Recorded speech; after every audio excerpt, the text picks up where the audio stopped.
जय माता दी। मेरे सभी प्यारे दोस्तों, मैं लक्ष्मी शर्मा बड़ों को चरण स्पर्श, छोटों को प्यार और बराबर वालों को दिल से नमस्कार करती हूँ।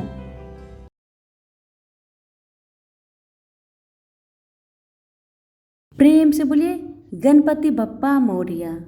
आप पर और आपके पूरे परिवार पर भगवान गणेश की कृपा सदा बनी रहे। आज की वीडियो में आप सभी सुनेंगे गणेश भगवान और बूढ़ी अम्मा की कथा। ये जो कथा है बहुत सुंदर है, अंत तक जरूर सुनिएगा। अगर अच्छी लगे तो वीडियो को लाइक करके आगे दूसरों को भी शेयर करें। तो प्रेम से बोलिए गणेश महाराज की जय। अब सुनिए कथा। बहुत समय पहले की बात है। किसी गांव में एक बूढ़ी अम्मा रहती थी। वह बहुत ही पवित्र महिला थी जो भारत के एक छोटे से गांव में रहती थी। गणेश भगवान के प्रति बूढ़ी अम्मा की गहरी भक्ति थी और वह अक्सर हर दिन बस भगवान गणेश की पूजा करती थी। एक दिन बूढ़ी अम्मा ने भगवान गणेश को उनके सभी आशीर्वादों के लिए कृतज्ञता के प्रतीक रूप में एक विशेष भेंट देने का फैसला किया। बूढ़ी अम्मा ने अपनी जरूरत की सभी सामग्री इकट्ठी की और भगवान गणेश की मोदक नामक एक मीठा व्यंजन बनाना शुरू किया, जिसे भगवान का पसंदीदा भोजन माना जाता है। जब वह पकवान बना रही थी, उसने महसूस किया कि उसके पास एक महत्वपूर्ण सामग्री गुड़ खत्म हो गई है। गुड़ के बिना मोदक बनना असंभव होता है, क्योंकि गुड़ से ही मोदक में मिठास आती है। गुड़ ना होने पर बूढ़ी अम्मा के मन में यह प्रश्न आने लगा कि कहीं वे भगवान गणेश को मोदक अर्पित करने से वंचित ना रह जाए।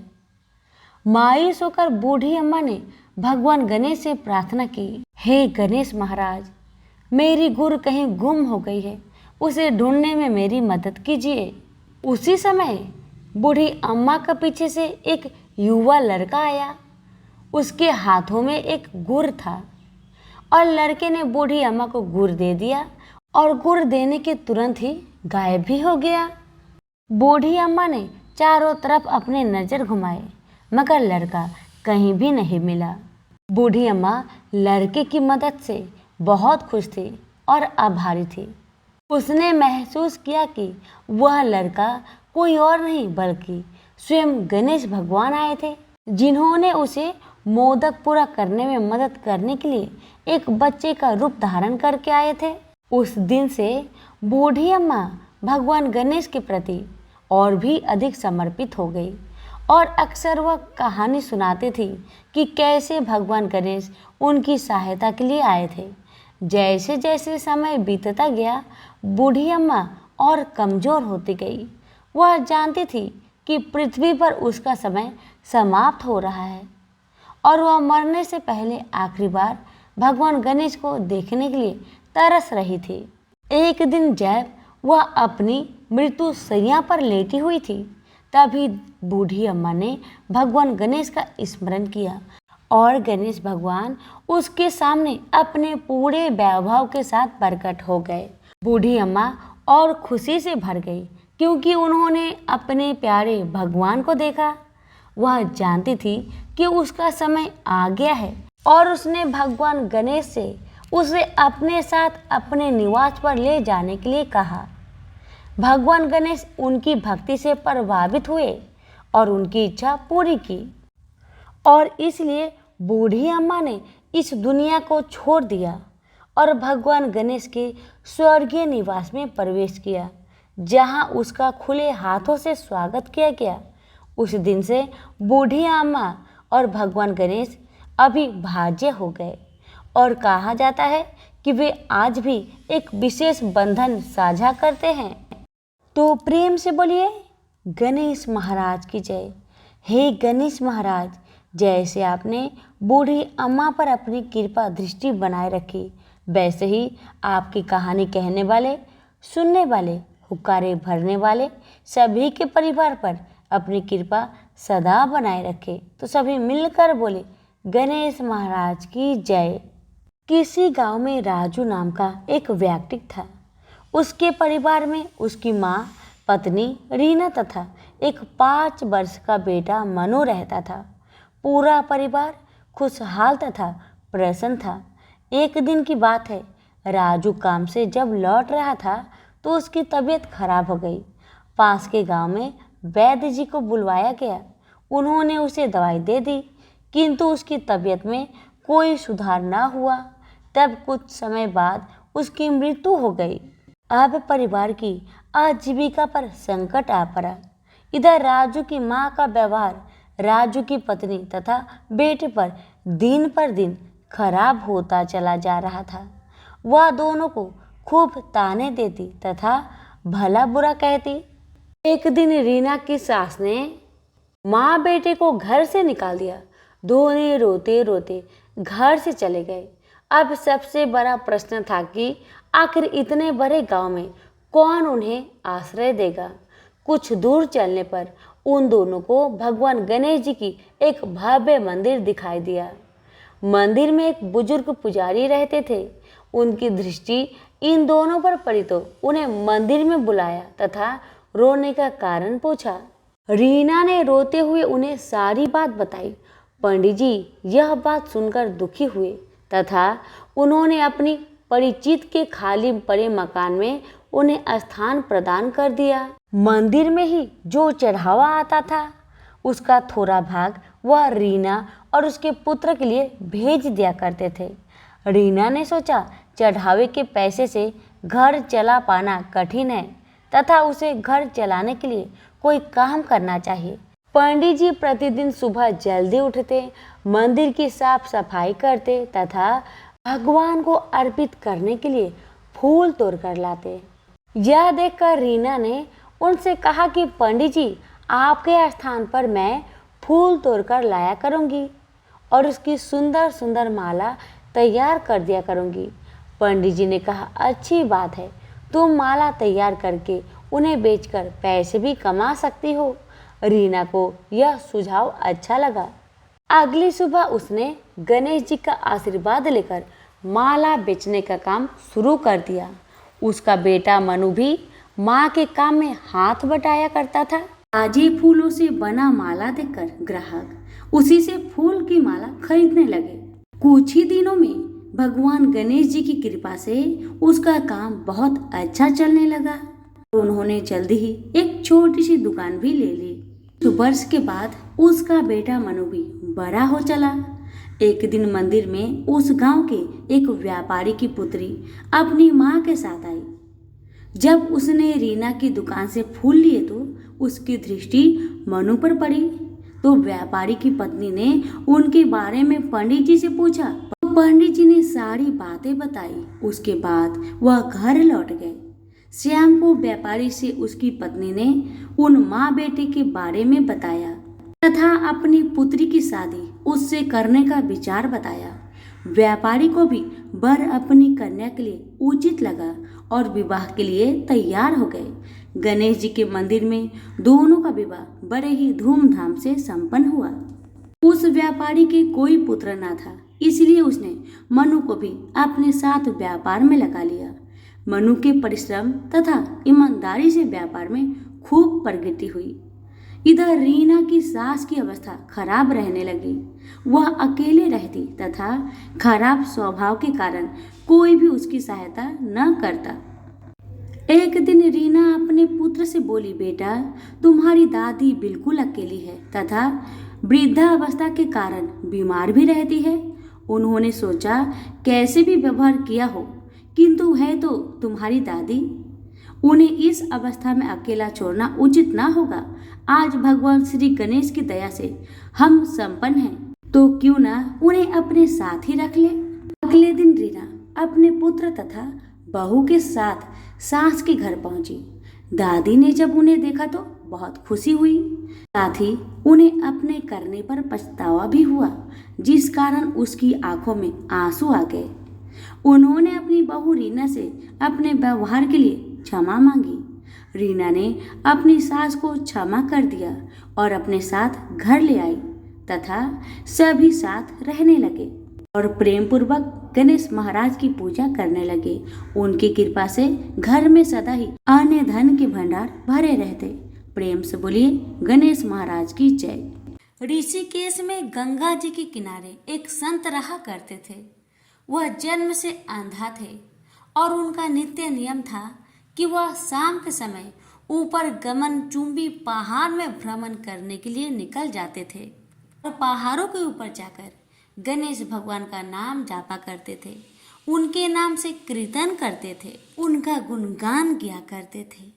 एक दिन उनके एक शिष्य ने पूछा, बाबा आप हर रोज इतने ऊंचे ऊंचे पहाड़ों पर भ्रमण हेतु जाते हैं, वहाँ बहुत गहरी गहरी खाइयाँ भी है और आपको आंखों से दिखलाई भी नहीं देता, क्या आपको डर नहीं लगता? अगर कभी पाँव लड़खड़ा गए तो? बाबा ने कुछ नहीं कहा और शाम के समय शिष्य को साथ ले चले गए। पहाड़ों के मध्य में जाके बाबा ने शिष्य से कहा कि जैसे ही कोई गहरी खाई तुम्हें दिखाई दे तो मुझे बता देना। जैसे ही दोनों चलते रहे और थोड़ी देर बाद ही गहरी खाई आई। शिष्य ने बताया कि बाबा आगे गहरी खाई आ चुकी है।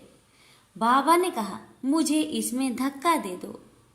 शिष्य ने हैरान होकर कहा, आप क्या कह रहे हैं बाबा? बाबा ने कहा मैं ठीक कह रहा हूँ, मुझे तुम खाई में ढकेल दो। शिष्य बाबा की बातें सुनकर हकबक रह गया। उसने कहा बाबा मैं आपको कैसे धक्का दे सकता हूँ, मैं ऐसा हरगिज नहीं कर सकता, आप तो मेरे गुरुदेव हैं, मैं तो अपने किसी शत्रु को भी इस खाई में नहीं ढकेल सकता बाबा, मुझे माफ कर दो। बाबा ने फिर कहा, मैं कहता हूँ कि मुझे इस खाई में धक्का दो, यह मेरी आज्ञा है और मेरी आज्ञा की अवहेलना करोगे तुम नरकगामी होगे। शिष्य ने कहा बाबा मैं नरक भोग लूंगा मगर आपको हरगिज इस खाई में नहीं ढकेल सकता। तब बाबा ने शिष्य से कहा, रे नादान बालक, जब तुझ जैसा एक साधारण प्राणी मुझे खाई में नहीं धकेल सकता तो बता मेरे भगवान मेरे गणेश मुझे कैसे इस खाई में गिरने दे सकते हैं? बता। गणेश जी को तो सिर्फ गिरे हुए को उबारना आता है, गिरे हुए को उठाना आता है, वह कभी भी किसी को गिरने नहीं देते। इस महाराज तो हर पल हमारे साथ है, बस हमें विश्वास रखना होगा उन पर। तो सभी प्रेम से बोले गणेश भगवान की जय। एक समय की बात है कि साहूकार अपने पत्नी को लाने के लिए अपने ससुराल गया। कुछ दिन रहने के बाद उसने अपनी पत्नी के साथ अपने घर आने की सोची। दुर्भाग्य से उस दिन बुधवार का दिन था। लड़की के परिवार वालों ने कहा कि आज बुधवार का दिन है जो कि किसी कार्य हेतु शुभ नहीं माना जाता है, इसलिए आज तुम मत जाओ। किंतु साहूकार ने किसी की एक ना मानी और पत्नी समेत अपने ससुराल से घर को प्रस्थान किया। रास्ते में साहूकार की पत्नी को प्यास लगी। उसने साहूकारनी से कहा, तुम बैलगाड़ी में ही बैठो, मैं पानी लेकर आता हूँ। जब वो पानी लेकर आया तो उसने देखा कि उसका शक्ल का एक आदमी उसके पत्नी के साथ बैठा है। तब उसने जाकर उस पुरुष से पूछा, तुम कौन हो? तब उसने कहा, मैं साहूकार हूँ। और फिर दोनों के बीच में झगड़ा शुरू हो गया और वहां लोग और कुछ सिपाही आ गए जिन्होंने उस स्त्री से पूछा, तुम्हारा पति कौन है? तब वो इसका उत्तर न दे सकी और साहूकार अपने मन में कहने लगा कि ये प्रभु कैसा लीला है आपका। तब आकाशवाणी हुई, अरे मूर्ख, आज बुधवार का दिन था, तभी तूने आज ही गमन किया। ये सब भगवान बुध देव के प्रकोप से हो रहा है, वो तुझसे रूठ गए हैं। तब साहूकार ने भगवान बुध देव से क्षमा याचना की और तब वो आकाशवाणी खत्म हो गई और इंसान के रूप में आए बुधदेव भी अदृश्य हो गए। और फिर साहूकार अपनी पत्नी संग घर गया और भगवान बुध देव की पूजा की। जो भी इस व्रत कथा को सुनता है उसको बुधवार की यात्रा करने का पाप नहीं लगता है। प्रेम से बोलिए बुद्ध देव की जय हो। एक बार की बात है, एक संत गणेश जी के बहुत बड़े भक्त थे। वह प्रेम भरे हृदय से पूरे दिन गणेश जी की सेवा में लगे रहते थे। प्रातःकाल उन्हें बड़े प्रेम से उठाना, स्नान आदि करवाकर वह उन्हें अत्यंत प्रेम के साथ अपने हाथों से भोग लगाते और उसके बाद वह उनके भजन कीर्तन में लीन हो जाते थे और रात्रि में भक्ति और प्रेम से परिपूर्ण हो वह उनको सुलाकर स्वयं सोते थे। यह कार्य उनकी दिनचर्या बन गया था। ऐसा प्रतिदिन करते करते उनका समय कब व्यतीत हो जाता था उन्हें स्वयं भी इस बात की ज्ञात नहीं थी। वह जहाँ भी जाते वह गणेश जी को अपने संग ले जाते। हर क्षण उन्हें सिर्फ गणेश जी का ध्यान रहता। वह सिर्फ उनकी ही बात क्या करते और गणेश जी भी उन संत की सेवा भाव से अति प्रसन्न रहते थे। वो कहते हैं न कि भगवान को सिर्फ भक्त का प्रेम भरा हृदय चाहिए और कुछ भी नहीं।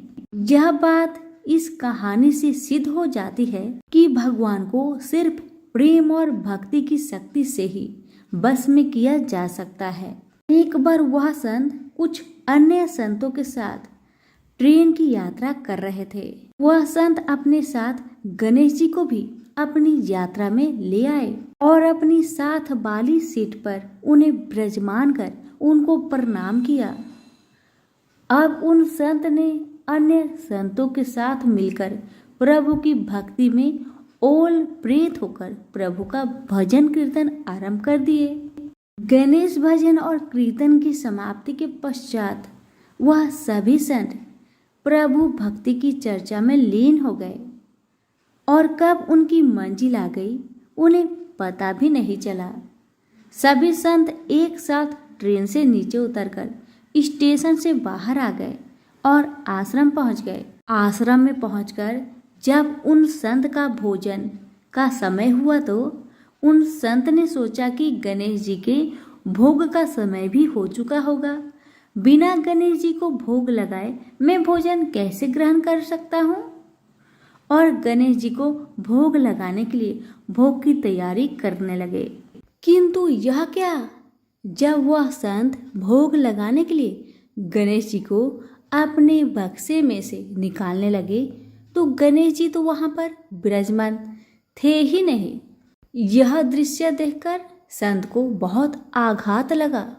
वह अपने चारों तरफ गणेश जी को ढूंढने लगे किंतु गणेश जी नहीं मिले। वह संत निराश हो गए। अब उन्होंने अपनी व्यवस्था अन्य संतों से ही कही तो सभी संत मिलकर पूरे आश्रम में गणेश जी को ढूंढने लगे किंतु गणेश जी कहीं नहीं मिले। अब वह संत और ज्यादा निराश होने लगे। वह सोचने लगे कि बिना गणेश जी की मैं क्या करूंगा। यह बात सोचते सोचते उनके नेत्रों से अश्रु की धारा बहने लगी। यह देख अन्य संत उन सज्जन संत को समझाने लगे कि कोई बात नहीं, यदि आपके गणेश जी नहीं मिल रहे हैं तो हम आपको दूसरा गणेश जी लाकर दे देंगे, किंतु आप अपना मन हल्का मत करिए। किंतु वह संत नहीं माने। वह लगातार रोए जा रहे थे और यही कह रहे थे कि मुझे तो अपनी वही गणेश जी चाहिए जिनसे मैं रोज प्यार दुलार करता था। उनके अलावा अन्य कोई नहीं चाहिए। उन्होंने अन्न और जल भी ग्रहण नहीं किया। ऐसा करते करते 4-5 घंटे बीत गए। इधर गणेश जी कहीं नहीं मिल रहे थे और उधर संत जी की तबीयत रो रो कर खराब होती जा रही थी। फिर अचानक एकाएक उन्हें याद आया कि आखिरी बार उन्होंने गणेश जी को ट्रेन में बैठाया था और प्रभु भक्ति की चर्चा में लीन हो वो कब बगैर गणेश जी को लिए आश्रम पहुंच गए उन्हें पता ही नहीं चला। यह बात सुनते ही समस्त संतों ने उस सज्जन संत से कहा कि अब तो 4-5 घंटे बीत गए, वह ट्रेन बहुत दूर चली गई होगी। यह बात सुनकर सज्जन संत ने अन्य सभी संतों से कहा कि मुझसे गलती हो गई कि मैं बगैर अपने गणेश जी को लिए ट्रेन से उतरकर आश्रम पहुंच आया, किंतु मेरे गणेश जी मुझे छोड़कर कहीं नहीं जाएंगे। मुझे पूर्ण विश्वास है कि गणेश जी मेरी वहीं पर प्रतीक्षा कर रहे होंगे। एक भक्त का अपने प्रभु के प्रति ऐसा आत्मविश्वास देखकर वहां उपस्थित सभी संत उन सज्जन संत को साथ लेकर स्टेशन की ओर चल दिए। स्टेशन पहुंचकर संतों ने स्टेशन मास्टर को अपनी सारी कहानी सुनाई। यह बात सुनकर स्टेशन मास्टर ने संतों से कहा कि एक ट्रेन पिछले 4-5 घंटे से स्टेशन पर ही खड़ी है। हम सभी बहुत परेशान हैं कि बिना किसी तकनीकी समस्या के वह ट्रेन आगे क्यों नहीं बढ़ रही है। स्टेशन मास्टर की इन बातों को सुनकर संतों को समझने में तनिक भी देर ना लगी कि यह सब तो उस लीलाधर की है। ये तो गणेश महाराज की ही लीला है।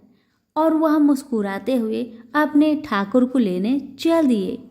ट्रेन की बोगी में पहुंचकर जब उन संत ने ठाकुर जी को देखा तो ऐसा लगा मानो जैसे वह एक बच्चे की भांति बैठकर अपने पिता का इंतजार कर रहा हो कि कब उसके पिता आएंगे और उसे ले जाएंगे। तब उन संतों ने गणेश जी को प्रणाम कर और क्षमा याचना करते हुए गणेश जी को ट्रेन से नीचे उतार ले गए। अंत में यह दृश्य देखकर सभी हैरान रह गए। जब वह संत अपने गणेश जी को लेकर जैसे ही ट्रेन से नीचे उतरे, वैसे ही वह ट्रेन भी चल दी, जो बिना किसी तकनीकी समस्या के स्टेशन पर पिछले 4-5 घंटे से खड़ी थी। वहां खड़े सभी स्वजन पुरुषों ने भक्ति की शक्ति का यह दृश्य देखकर सभी ने गणेश जी के चरणों में सत सत प्रणाम किया और आश्रम की ओर चल दिए। सभी प्रेम से बोले, गणेश महाराज की जय हो। पुराणों में बताया गया है कि एक बार भगवान गणेश गंगा नदी के किनारे तपस्या कर रहे थे। इसी कालावधि में धर्मात्मज की कन्या तुलसी विवाह की इच्छा लेकर तीर्थ यात्रा पर निकली। देवी तुलसी सभी तीर्थ स्थल का भ्रमण करते हुए गंगा के तट पर पहुंची। गंगा तट पर देवी तुलसी ने देखा कि युवा गणेश जी तपस्या में लीन थे। शास्त्रों के अनुसार तपस्या में विलीन गणेश जी रत्न जटित सिंहासन पर विराजमान थे। उनके समस्त अंगों पर चंदन लगा हुआ था। उनके गले में परिजात पुष्प के साथ स्वर्ण मणि रत्नों के अनेक हार पड़े थे। उनकी कमर में अत्यंत कोमल रेशम का पीतांबर लिपटा हुआ था। तुलसी श्री गणेश के इस सुंदर स्वरूप पर मोहित हो गई। उसके मन में गणेश से विवाह करने की इच्छा जागृत हुई। तुलसी ने विवाह की इच्छा से उनका ध्यान भंग किया। तब भगवान श्री गणेश ने तुलसी द्वारा तप भंग करने को अशुभ बताया और तुलसी की मनसा जानकर स्वयं को ब्रह्मचारी बताकर उसके विवाह प्रस्ताव को नकार दिए। विवाह प्रस्ताव ठुकराने पर तुलसी ने नाराज होकर गणेश जी को श्राप दिया कि उनके एक नहीं बल्कि 2 विवाह होंगी। इस पर श्री गणेश ने भी तुलसी को श्राप दे दिया कि तुम्हारा विवाह एक असुर से होगा। एक राक्षस की पत्नी होने का श्राप सुनकर तुलसी ने गणेश जी से माफी मांगी। तब गणेश जी ने तुलसी से कहा कि तुम्हारा विवाह शंखचूड़ राक्षस से होगा, किंतु फिर तुम भगवान विष्णु और श्री कृष्ण को प्रिय होने के साथ ही कलयुग में जगत के लिए जीवन और मोक्ष देने वाली होगी। पर मेरी पूजा में तुलसी चढ़ाना शुभ नहीं माना जाएगा। तब से ही भगवान श्री गणेश जी को पूजा में तुलसी चढ़ाना वर्जित माना गया है। प्रेम से बोलिए गणेश जी की जय। बहुत समय पहले की बात है। एक गांव में 7 भाई और एक बहन रहा करती थी। वो सब कुछ सुनती, पर जैसे ही विनायक जी का नाम आता तो घगरा झटका कर चली जाती। हर रोज उसका यही आदत था। जब भी गणेश महाराज का नाम आता तो घाघरा झटका कर चली जाती। एक दिन उस लड़की की इस आदत पर विनायक जी बहुत नाराज हुए और गणेश महाराज उस बहन को भयभीत करने लगे। डर के मारे बहन का तो बुरा हाल हो गया, बेचारी सूखने लगी। अपनी बहन को सूखता देख 7 भाइयों ने आकर पूछा, बहन क्या बात है, तुम इतनी दुखी क्यों हो, मुझे बताओ। पर भाइयों के बार बार ऐसे पूछने पर बहन ने कुछ नहीं बताया। भाई असफल रहे। सबसे जो छोटा भाई था वह बहुत चतुर था, बहुत चालाक था। उसने आधी रात को अपना वेश बदलकर गणेश महाराज को पकड़ लिया और पूछा कि आप कौन हैं और मेरी बहन के साथ छल क्यों करते हैं। भाई की बातें सुन गणेश जी बोले, मैं तो गणेश महाराज हूँ, तेरी बहन सारी बातें सुनती है, पर जैसे ही मेरा नाम आता है तेरी बहन दूर चली जाती है, इसलिए मैं उसे डराता हूँ। भाई ने पूछा कि आप इसका उपाय बताए तो गणेश जी बोले कि कोई भी कहानी कहो तो गणेश जी की कहानी कहे बगैर नहीं उठना चाहिए। बहन ने उस दिन से नियम रखा कि वह रोज गणेश जी की कहानी सुनेगी और कहानी सुनने के बाद ही कुछ खाएगी, और बहन हर रोज ऐसा ही किया। अब तो बहन कहानी सुनने के बाद ही कुछ खाया करती थी। इस तरह से गणेश जी महाराज बहन पर प्रसन्न रहने लगे और उसकी सारी मनोकामनाएं को पूरी करने लगे।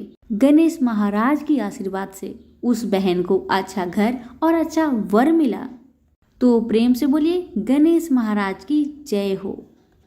किसी गांव में एक बूढ़ी माई रहती थी। वह बहुत गरीब थी और आंखों से अंधी भी थी। उसका एक बेटा और बहू थी। वह बुढ़िया सदैव गणेश महाराज की पूजा किया करती थी। एक दिन गणेश भगवान उसकी श्रद्धा भक्ति को देखकर बहुत प्रसन्न हुए। गणेश भगवान ने सोचा, ये बुढ़िया माई तो आंखों से अंधी है, फिर भी मेरी पूजा पाठ कितना श्रद्धा के साथ करती है, इसलिए मुझे इसके लिए कुछ करना चाहिए। इतना ही सोचकर गणेश जी उस बुढ़िया माई के सामने प्रकट होकर बोले, बुढ़िया माई, तू जो चाहे सो मुझसे मांग ले, मैं तुझसे बहुत प्रसन्न हूँ। बुढ़िया माई हाथ जोड़कर गणेश महाराज से बोली, हे भगवान, मुझे तो कुछ मांगना ही नहीं आता, तो मैं कैसे मांगू और क्या मांगू, आप ही मुझे बताए। बूढ़ी माई की बातें सुन गणेश महाराज कहने लगे, माई तू अपने बेटे बहू से पूछकर कुछ मांग लेना। तब बूढ़ी माई ने अपने बेटे से कहा, बेटा गणेश जी कहते हैं कि तू कुछ मांग ले, तो तुम बताओ बेटा मैं क्या मांगू। बेटा ने कहा, माँ तुम ढेर सारा धन दौलत मांग ले। बहू से पूछा तो बहू ने कहा कि आप नाती मांग लीजिए माँ जी। तब बूढ़ी माई मन ही मन में सोचने लगी, बेटा बहू तो सिर्फ अपने लिए ही सोच रहे हैं, मेरे लिए तो कोई सोचता ही नहीं। इतना सोचकर बूढ़ी माई ने सोचा, एक बार अपनी पड़ोसन से पूछ कर आऊं कि मेरी पड़ोसन क्या कहती है। बुढ़िया ने पड़ोसन से पूछा तो उसने कहा, बुढ़िया माई तो थोड़े दिन ही जिएगी, क्या तू धन मांगे और क्यों नाती मांगे, तू तो अपनी आंखों की रोशनी मांग ले, जिससे तेरी जिंदगी आराम से कट जाएगी। बेटा बहू और पड़ोसन का राय लेकर बुढ़िया माई गणेश महाराज के पास आई और बोली, हे गणेश महाराज, यदि आप मुझ पर प्रसन्न है तो मुझे 9 करोड़ की माया दे, निरोगी काया दे, अमर सुहाग दे, आंखों की रोशनी दे, नाती दे पोता दे और सब परिवार को सुख दे और अंत में मोक्ष दे। बुढ़िया माई की बातें सुन गणेश जी कहने लगे, बुढ़िया माई, तुमने तो हमें ठग लिया, फिर भी जो तूने मांगा वजन के अनुसार सब कुछ तुझे मिलेगा। यह कहकर गणेश महाराज अंदर ध्यान हो गए। उधर बूढ़ी माई ने जो कुछ मांगा वह सब कुछ मिल गया। गणेश जी महाराज जैसे आपने उस बुढ़िया माँ को सब कुछ दिया वैसे ही सबको देना। कहानी कहने वाले, सुनने वाले, हुक्कारे भरने वाले सभी के परिवार पर अपनी कृपा सदा बनाए रखना। सभी मिलकर बोलिए, गणेश भगवान की जय हो, विनायक महाराज की जय हो। एक बार गणेश जी महाराज एक सेठ जी के खेत में से जा रहे थे तो उन्होंने 12 दाने अनाज के तोड़ लिए। फिर गणेश जी के मन में पछतावा हुआ कि मैंने तो सेठ जी के यहाँ चोरी कर ली। तो गणेश जी सेठ जी के 12 साल की नौकरी करने लग गए। एक दिन सेठानी राख से हाथ धोने लगी तो गणेश जी ने सेठानी का हाथ पकड़कर मिट्टी से हाथ धुला दिया। सेठानी सेठ से बोली कि ऐसा क्या नौकर रखा है, नौकर होकर उसने मेरा हाथ पकड़ लिया। सेठ जी ने गणेश को बुलाकर पूछा कि तुमने सेठानी का हाथ क्यों पकड़ा? तो गणेश जी ने बोला कि मैंने तो एक सीख की बात बताई है। राख से हाथ धोने से घर की लक्ष्मी नाराज होकर घर से चली जाती है और मिट्टी से हाथ धोने से आती है। सेठ जी ने सोचा कि गणेश है तो सच्चा। थोड़े दिनों बाद कुंभ का मेला आया।